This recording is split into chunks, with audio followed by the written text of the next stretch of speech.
Everyone, my name is Adarsh Mishra and आप देख रहे हैं यूथ नेशन कोडर्स। आज हम लोग बात करने वाले हैं लीड कोड पे मिसिंग नंबर नाम की प्रॉब्लम के बारे में। तो इसको देखते हैं प्रॉब्लम से क्या कह रही है कि भाई आपको यहाँ पे एक एरे दी गई होगी नम्स नाम की, और उस एरे के अंदर n डिस्टिंक्ट नंबर होंगे। डिस्टिंक्ट नंबर मतलब कोई भी नंबर रिपीट नहीं होने वाला है, और वो जो नंबर की रेंज होगी वो कहाँ से कहाँ तक होगी, वो 0 से लेके n तक होगी। और बोथ यहाँ पे इंक्लूसिव है, मतलब 0 भी इंक्लूड होगा और n भी इंक्लूड होगा। हमसे कह रहा है आपको वो नंबर रिटर्न करना है उस रेंज में जो उस एरे से मिसिंग है। ठीक है, तो इसका मतलब क्या है कि अगर आपको मैं यहाँ से कहता हूँ कि हम लोग पहले एग्जांपल को देखते हैं। नम्स में पड़ा है 301, तो अगर मेरा नंबर है 3, लिस्ट में नंबर पड़े हैं 301, तो इसमें टोटल कितने नंबर ऑफ एलिमेंट है? 3 एलिमेंट है। मतलब जो मेरी ओरिजिनल लिस्ट होनी चाहिए वो क्या होनी चाहिए? 0 से लेके n तक, मतलब 0, 1, 2 एंड 3। बट इस लिस्ट में जो हमें प्रोवाइडेड है इसमें कौन सा एलिमेंट गायब है? यहाँ पे 3 है, और होना क्या चाहिए था? 3 होना चाहिए था। है ठीक है। यहाँ पे 0 है, 0 हो गया, चलो। यहाँ पे 1 है, 1 हो गया। बट कौन सा एलिमेंट नहीं है हमारी इस वाली लिस्ट में, गिवन लिस्ट में कौन सा एलिमेंट नहीं है? 2 नहीं है। तो हमें यही आंसर भी देना है कि भाई यहाँ पे आपका आंसर क्या आ जाएगा? 2 आ जाएगा। Same goes for second example. अगर यहाँ पे 0 और 1 हमें प्रोवाइडेड है तो इसमें टोटल कितने नंबर ऑफ एलिमेंट हैं? 2 एलिमेंट हैं। तो मतलब 0 से लेके 2 तक, 0, 1 और 2, ये हमारी लिस्ट होनी चाहिए थी। बट यहाँ पे आप देखो, यहाँ पे 0 है, यहाँ पे 0 है, यहाँ पे 1 है, यहाँ पे 1 है। बट कौन सा नंबर मिसिंग है? सेकेंड नंबर मिसिंग है, 2 मिसिंग है। तो हमने आंसर दे दिया 2। अब यहीं पे आप अगर इस वाले एग्जांपल को देख लो तो हमारा यहाँ पे दिया गया है 9, 6, 4, 2, 3, 5, 7, 0 एंड 1। ठीक है। अब देखो, अब ये दिया गया तो कितने टोटल नंबर ऑफ एलिमेंट हैं? 3, 3, 6, 3, 9, 9 एलिमेंट है। मतलब 0, 1, 2, 3, 4, 5, 6, 7, 8 एंड 9, ये होना चाहिए था। और यहाँ पे देखो आपकी जो गिवन लिस्ट है उसमें 9 है, 9 ठीक है, मिल गया। 6 है, 6 भी है, 4 भी है, यहाँ पे 2 भी है, 3 भी है, 5 भी है, ठीक है। यहाँ पे 7 भी है, देखो 0 भी है, ठीक है, एंड 1 भी है। इसका मतलब हमारी जो गिवन ओरिजिनल एरे थी इसमें वो सारे एलिमेंट हैं जो दूसरे में होने चाहिए थे, बट एक एलिमेंट मिस कर गया। कौन सा? 8 नहीं था। तो मेरा आंसर क्या आ जाएगा? 8 आ जाएगा। तो लॉजिक समझ गया होगा। आपको कोई एरे दी गई है, ठीक है, इसकी जो लेंथ होगी वो लेंथ आप निकाल लो। तो 0 से लेके एरे की लेंथ तक, ठीक है, एक लिस्ट बना लो। ठीक है, उस लिस्ट में जितने भी एलिमेंट होंगे वो सारे प्रेजेंट होने चाहिए आपकी वाली गिवन लिस्ट में, गिवन एरे में। अगर इनमें से कोई एलिमेंट मिसिंग है तो वही एलिमेंट आपका आंसर होगा। ये आपका क्वेश्चन आपसे कह रहा है कि भाई मिसिंग नंबर निकालना है। अब यहाँ पे n जो है वो हमारे नंबर की लेंथ है, ठीक है, यहाँ पे सिंपल। और यहाँ पे एक और चीज़ दी गई है कि जो नंबर्स हैं वो सारे पॉजिटिव होने वाले हैं, ठीक है, कोई निगेटिव नंबर नहीं होगा। और 1 से लेके 10 की पावर 4 तक जा सकते हैं आपके टोटल नंबर ऑफ एलिमेंट्स जो आपकी एक लिस्ट के अंदर पॉसिबल हैं, ठीक है। और वो 0 से लेके n तक होंगे। तो वही बात है कि सारे नंबर क्या होंगे? यूनिक होंगे, कोई भी नंबर आपका रिपीट नहीं करने वाला है, ठीक है। तो इसको करने का एक तरीका तो भाई ये है, ठीक है, कि आप सिंपली क्या करो कि आप जो आपके एरे में नंबर दिए गए हैं उन सारे नंबर्स को आप क्या करो, एक एक करके ट्रैवर्स करो, ठीक है। और फिर आप चेक करो कि क्या ये नंबर मेरा 0 से लेके लेंथ वाली जो लिस्ट है उस पूरी लिस्ट में पाए जा रहे हैं कि नहीं। हर एक नंबर के लिए चेक करो। अगर वो नंबर प्रेजेंट है तब तो ठीक है। अगर कोई नंबर नहीं प्रेजेंट है, इसका मतलब हम क्या करेंगे? पता कर लेंगे कि हाँ वो नंबर वहाँ पे प्रेजेंट नहीं है, तो वही हमारा क्या हो जाएगा? आंसर हो जाएगा। और एक और अप्रोच यहाँ पे सॉर्टिंग हो सकती है कि आपको जैसे कोई भी नंबर दिया गया, मान लो मेरे पास 1, 2, 4 ऐसा कुछ दिया गया है, ठीक है।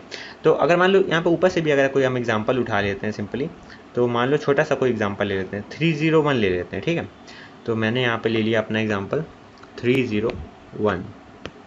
तो हम जानते हैं कि हमारी ओरिजिनल लिस्ट होनी कैसी चाहिए थी? ये होनी चाहिए थी मेरी 0, 1, 2 एंड 3। सिंपल है, ठीक है। तो ये चीज़ हमें कैसे पता चलेगी कि हमारी ओरिजिनल लिस्ट से कोई एक एलिमेंट गायब है? तो भाई या तो ऐसा करो कि आप अपनी ओरिजिनल लिस्ट को सॉल्ट कर लो। सॉल्ट कर लोगे तो हमारी 301 कैसी हो जाएगी? 0, 1 और 3। और अब आप चेक कर लो लाइन से कि क्या पहला एलिमेंट 0 है। अब भाई सॉल्ट होने के बाद हम जानते हैं ना रेंज क्या होनी चाहिए? 0 से लेके n तक होनी चाहिए। तो पहला एलिमेंट तो 0 हो गई, तो हम पहले चेक कर लेंगे क्या पहला नंबर 0 है? बिल्कुल है। क्या आखिरी नंबर n है? हाँ भाई आखिरी नंबर n है। मतलब n यहाँ पे अपने केस में 3 है क्योंकि 3 एलिमेंट हैं हमारे, ठीक है। अब बाकी बचे हुए एलिमेंट को चेक कर लो कि 0 के बाद क्या आता है, 1 आता है, 1 के बाद 2 आना चाहिए, 2 नहीं आ रहा ना, इसका मतलब क्या है, 2 ही हमारा आंसर है। एक ही अप्रोच हो सकती है सॉर्टिंग बेस्ड। तो इसमें वही मुझसे बोला गया है कि अगर मेरे सारे नंबर एक ऑर्डर में होंगे तो काफ़ी आसान हो जाएगा ये पता करना कौन सा नंबर मिसिंग है। ठीक है, तो अगर हम यहाँ पे नम्स को सॉर्ट करते हैं तो यहाँ पे 2 स्पेशल केस होंगे जो कि हमें यहाँ पे ध्यान देने पड़ेंगे। सबसे पहला कि 0 जो है 0 से ही शुरुआत होनी चाहिए उस नंबर की और n से ही उसे ख़त्म होना होगा। ठीक है, अगर मान लो कि 0 से शुरुआत नहीं हो रही, इसका मतलब हमारा कौन सा नंबर मिसिंग है, 0 मिसिंग, क्योंकि हमारा सिर्फ एक ही नंबर मिसिंग होगा उस पूरी एरे में। ठीक है, तो इसके लिए आप क्या करोगे, सिंपली अगर इसका मैं कोड यहाँ पे लिखूँ तो मुझे नम्स नाम की एरे प्रोवाइडेड है, तो मैं नम्स को क्या कर लूँगा, सॉल्ट कर लूँगा। सॉल्ट कर लिया तो क्या हो जाएगा, 0 1 और 3 ये हो गया। अब मैं क्या करूँगा, चेक करूँगा कि क्या भाई जो सबसे आखिरी एलिमेंट है क्या वो n है कि नहीं। n होने का मतलब क्या, हम जानते हैं कि जो हमारी ओरिजिनल लिस्ट है वो क्या होनी चाहिए, 0 1 2 एंड 3। तो हम जानते हैं कि आखिरी एलिमेंट 3 होगा और पहला एलिमेंट 0 होगा, ये तो हम जानते ही हैं। तो हमने क्या करा, हमने चेक करा कि आप मेरा आखिरी एलिमेंट, अगर ये आखिरी एलिमेंट नहीं इक्वल है 3 के, अपने केस में लेंथ ऑफ नम्स कितना है, 3 है, तो अगर मेरा आखिरी एलिमेंट नहीं इक्वल है 3 के तो उसी समय उससे बोल दो कि आंसर 3 आने वाला है। ठीक है, मैं इस एग्जाम्पल पे स्पेसिफिक जा रहा हूँ, इस कोड को रन कर रहा हूँ, तो मेरा आंसर आ जाएगा 3। अच्छा मान लो 3 यहाँ पे पहले से प्रेजेंट है, तो हम एक बार चेक कर लेंगे कि भाई कहीं ऐसा तो नहीं कि 0 जो है वो पहले इंडेक्स पे ना हो। तो हमने चेक कर लिया कि भाई जो पहला इंडेक्स है हमारी लिस्ट का क्या वो नहीं है क्या 0। अगर वो नहीं है 0 तो आप बता दो कि आंसर 0 आएगा, मतलब सबसे पहला एलिमेंट 0 होना चाहिए, 0 ही मिसिंग है हमारा। अच्छा अगर ऐसा दोनों केस नहीं है, इसका मतलब मेरा 0 भी प्रेजेंट है और 3 भी प्रेजेंट है और 1 तो मेरा गिवन था ही, तो यहाँ पे कौन सा नंबर मिसिंग है ये पता करने के लिए मैंने क्या करा, एक लूप लगाया, कहाँ से कहाँ तक, 1 से लेके उस नंबर की लेंथ तक। फिर अब हमें अगर हम किसी भी पॉइंट ऑफ टाइम पे मान लो, अच्छा हम यहाँ पे हैं, ठीक है, ये इंडेक्स 0 है, ये इंडेक्स 1 है, ये इंडेक्स 2 है, ये इंडेक्स 3 है, इंडेक्सिंग मैंने लिख दी। अब मैं अगर फर्स्ट इंडेक्स पे हूँ, अगर मैं यहाँ पे हूँ इस इंडेक्स पे हूँ, तो मेरा एक्सपेक्टेड नंबर क्या है, इसके बाद क्या होगा कि भाई nums of i minus 1 plus 1, मतलब अगर मैं पहले इंडेक्स पे हूँ तो पहले इंडेक्स पे कौन सा एलिमेंट होना चाहिए या हमें कैसा पता चलेगा। तो भाई ऐसा करो, एक कदम पहले वाले इंडेक्स पे पता करो कौन सी वैल्यू है। तो मैंने वही कहा, तो मैंने कहा नम्स, तो भाई एक कदम पहले जो वैल्यू है वो क्या है, इसने बोल दिया 0 है, देखा 0 है, प्लस उसमें एक और जोड़ दो 1, तो 0 प्लस 1 मतलब 1। तो एक्सपेक्टेड नंबर मेरा क्या हो जाएगा, पहले इंडेक्स पे 1 हो जाएगा, एक्सपेक्टेड नंबर मेरा हो गया 1। अब हम चेक कर लेंगे कि जो हमारा नंबर प्रेजेंट है, ठीक है, क्या वो हमारा नहीं इक्वल है क्या एक्सपेक्टेड नंबर के। भाई अगर देखो हमें क्या करना है, हम इस इंडेक्स पे हैं, ठीक है, 1 पे हैं। अब मैं कह रहा हूँ कि भाई 1 पे कौन सा एलिमेंट आना चाहिए, तो हम जानते हैं 1 पे जो है 1 ही आना चाहिए। अब ये हमें पता कैसे चलेगा कि 1 आना चाहिए कि नहीं आना चाहिए, तो हम इसके लिए चेक करेंगे कि क्या एक्सपेक्टेड नंबर है। एक्सपेक्टेड नंबर कैसे पता चलेगा कि भाई अगर तुम्हारे पास 0 वैल्यू पड़ी है तो अगली वैल्यू 1 आनी चाहिए, सीक्वेंस से चल रहा है ना सारा काम, क्योंकि हमने सॉर्ट कर दिया है तो सीक्वेंस से चल रहा है, अगली वैल्यू 1 होनी चाहिए, 1 होनी चाहिए, तो एक्सपेक्टेड नंबर हो जाएगा 1। फिर हम चेक कर लेंगे कि जो एलिमेंट पहले से पड़ा है इस पोजीशन पे, अगर वो नहीं इक्वल है 1 के, इसका मतलब जो हमारी एक्सपेक्टेशन है वो पूरी नहीं हो रही है, तो इसका मतलब जो हमारी एक्सपेक्टेशन है वही नंबर क्या है, मिसिंग है। तो हमने क्या रिटर्न कर दिया, एक्सपेक्टेड नंबर। अगर ऐसा नहीं है तो हम लोग अगले इंडेक्स पे चेक करेंगे, जैसे कि देखो अपने केस में ऐसा नहीं है, ठीक है, एक्सपेक्टेड नंबर 1 था और यहाँ पे भी 1 पड़ा हुआ है, तो हम लोग अगले इंडेक्स पे आ गए, हम लोग 2 पे आ गए। अब 2 पे यहाँ पे कुछ, यहाँ पे पड़ा तो 3 है वैसे 2 पे, ठीक है, ये तो मैंने खाली आपको डिब्बा ऐसे बना के दिखा दिया था ताकि आपको यहाँ पे बिल्कुल भी डाउट ना हो। ठीक है, तो हमने यहाँ पे देखा अब मेरा एक्सपेक्टेड नंबर क्या है, तो 1 + 1 मतलब 2, तो मतलब 1 के बाद यहाँ पे इस जगह पे 2 आना चाहिए था, बट हमने चेक करा क्या 2 इज़ नॉट इक्वल टू, मतलब जो लोकेशन है यहाँ पे, ये वैल्यू पहले से वैल्यू पड़ी 3, तो क्या 3 इज़ नॉट इक्वल टू 2, बिल्कुल सही बात है, यहाँ पे 3 पड़ा है, जबकि होना यहाँ पे क्या चाहिए था, 2 चाहिए था, तो हम क्या कह देंगे कि भाई 2 ही मेरा गायब है। तो यहाँ पे सिंपली मैंने क्या करा है कि सॉल्ट करने के बाद 0 और n के लिए मैंने अलग से चेक कर लिया क्योंकि वो कॉर्नर केसेस है मेरे, और फिर उसके बाद मैं क्या करूँगा, हर एक इंडेक्स पे एक एक वैल्यू उठाऊँगा और चेक करूँगा उस पर्टिकुलर इंडेक्स के लिए हमारा एक्सपेक्टेड नंबर क्या है, एक्सपेक्टेड नंबर आ जाएगा। फिर चेक कर लेंगे कि उस पर्टिकुलर एलिमेंट, उस पर्टिकुलर इंडेक्स पे जो एलिमेंट पड़ा है क्या अगर वो इक्वल है एक्सपेक्टेड नंबर के, तब तो कोई बात नहीं है, तब तो मेरा काम हो ही गया। अगर मान लो नहीं इक्वल है, इसका मतलब वही नंबर हमारा मिसिंग है, तो उसको रिटर्न कर दो। तो सिंपल सा यहाँ पे एक लॉजिक था। ठीक है, इस पर कॉम्प्लेक्सिटी कितनी लग रही, क्योंकि हमने सॉर्टिंग करी है तो यहाँ पे n log n टाइम लग जाएगा, और स्पेस जो है वो हमारी O1 यहाँ पे यूज़ हो रही है, कांस्टेंट स्पेस पे हमने काम करा हुआ है।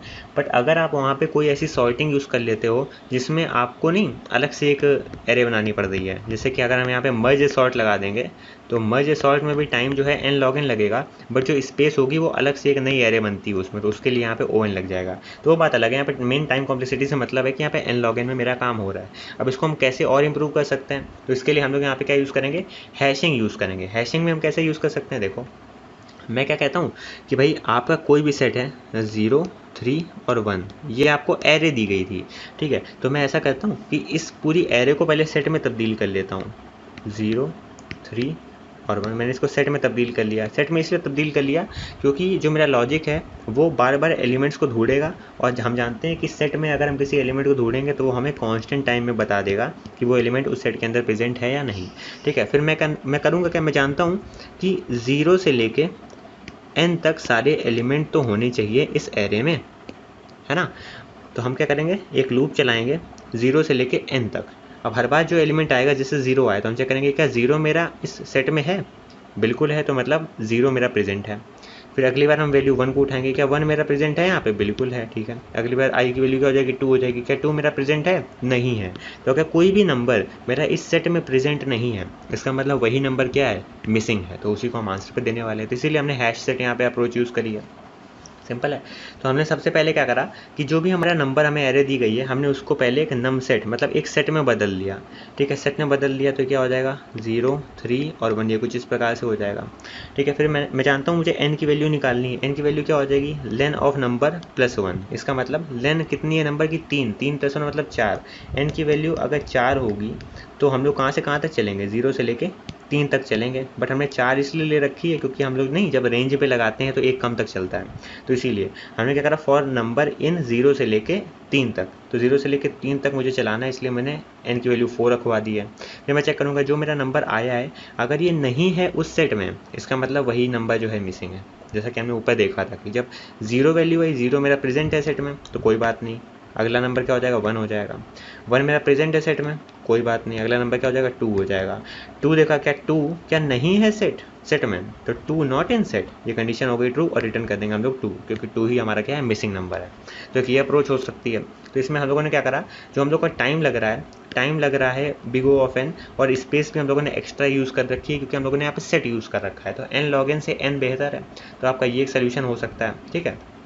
एक और सोल्यूशन है आपका गॉस फार्मूला। अब गॉस फार्मूला सुनने में बड़ा अजीब लग रहा होगा, बट इसको अगर मैं डायरेक्टली आपको बताऊं तो सुनने में मतलब डायरेक्टली जानने में ज़्यादा आसान है। देखो मेरे पास एक लिस्ट है जिसमें एलिमेंट क्या पड़े हैं, 0, 3 और 1, ये मेरा गिवन है, ठीक है। बट होनी क्या चाहिए थी, होनी चाहिए थी 0, 1, 2 एंड 3। अच्छा तो हम क्या कहते हैं, हम कहते हैं इस पूरी एरे का सम निकाल लो। इस पूरी एरे का सम कितना होगा, 0 + 3 + 1 मतलब 4, ठीक है। और जो पॉसिबल एरे होनी चाहिए थी, जो आइडियल एरे थी जो होनी चाहिए थी, पॉसिबल थी, उसके सम निकाल लो पहले। इसका सम क्या हो जाएगा, 0 + 1 + 2 + 3, इसका मतलब 3 × 5 = 6, मतलब आंसर आया 6। अब जो आइडियल कंडीशन में सम आना चाहिए था और जो ओरिजिनल कंडीशन में सम है, अगर आप इन दोनों को सब्ट्रैक्ट कर देते हो तो आपका आंसर क्या आ जाएगा, वो नंबर जो मिसिंग है।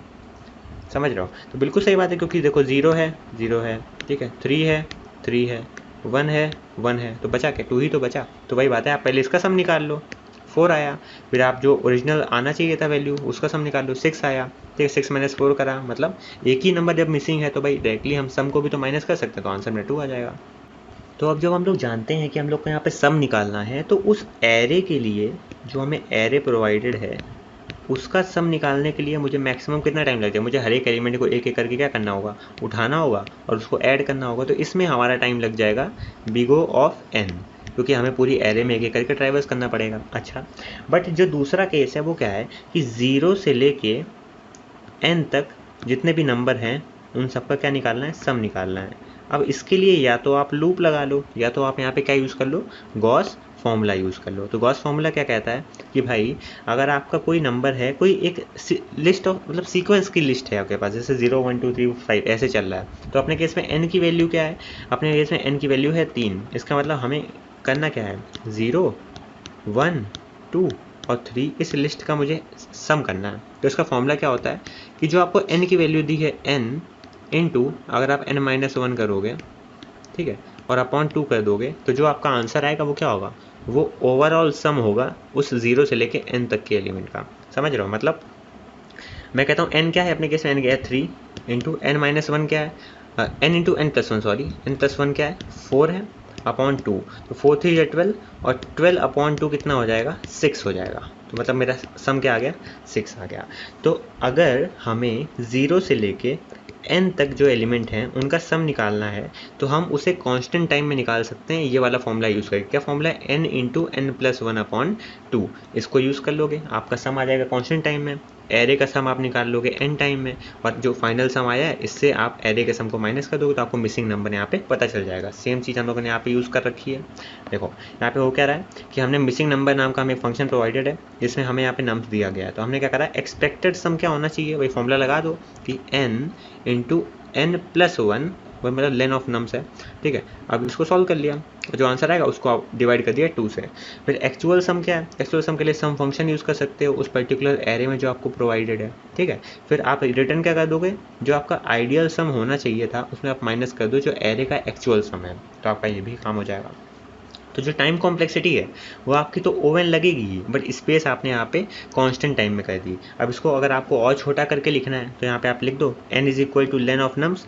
अब इसको एक लाइन पे कैसे लिखोगे, रिटर्न, भाई रेंज निकाल ली 0 से लेके n प्लस वन तक का सम निकाल लिया इस तरह से, माइनस सम ऑफ नम्स, एक ये तरीका है, ठीक है। इसमें आप क्या कर रहे हो, वो फॉर्मूला नहीं यूज़ कर रहे हो, इसमें आप 0 से लेके n तक के एलिमेंट्स के लिए आप एक लूप टाइप का चला रहे हो जो कि बैकग्राउंड में चल रहा है, आपको यहाँ पे दिख नहीं रहा लूप चल रहा है, बट आपने यहाँ क्या करा है सम फंक्शन कॉल करा है ना, तो ये क्या करेगा एक एक करके एलिमेंट्स को ऐड करेगा, जबकि आप यहाँ पे फॉर्मूला भी यूज़ कर सकते हो।